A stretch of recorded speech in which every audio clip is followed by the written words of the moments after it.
We're only 2 days away from Comic-Con. To pass the time, we're rating anything VeeFriends. Today, we're rating VeeFriends Comics. VeeFriends Comic number 1, with a very limited release of 555, went straight to the gift code owners. It was the introduction of an overall story around VeeFriends, where they are from. While I love reading the first comic and seeing the stories around these characters more developed, it's not a comic I go back to read all the time.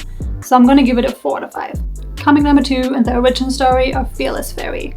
Still to date, my absolute favorite comic. I really like the storyline and the twist that nobody saw coming. I think the origin stories is going to be something that, especially if you're deep into VeeFriends, are going to stick the most with you.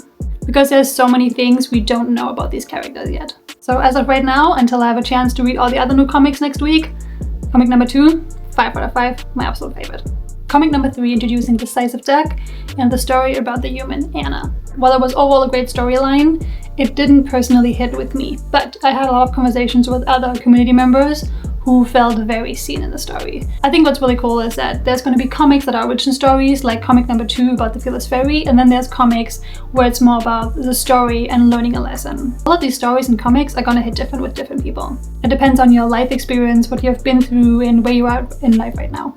And even though this specific story did not personally hit with me as much, there was one part in one of the panels that I really liked. People tend to find us when they're needed us the most, or we find you. We like it that way. I too believe that VeeFriends sometimes find you when you need them. That there are certain character traits that you're really good at and you just have to believe in yourself, or things you really need to work on to get a better life. So that was my favorite part of the comic. Overall, great comic. Really love this cover, but I'm gonna give it a 4 out of 5 because it didn't hit as well with me. Comic number 4, The Hunt for the Harpic. I was really anticipating this comic because the Harpic used to be my favorite character.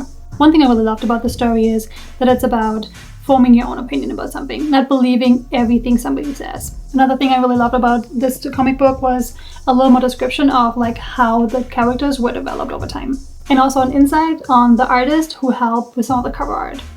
Overall, a great story. I wish it would have been a little bit longer, so I'm gonna give it a 4.5 out of 5.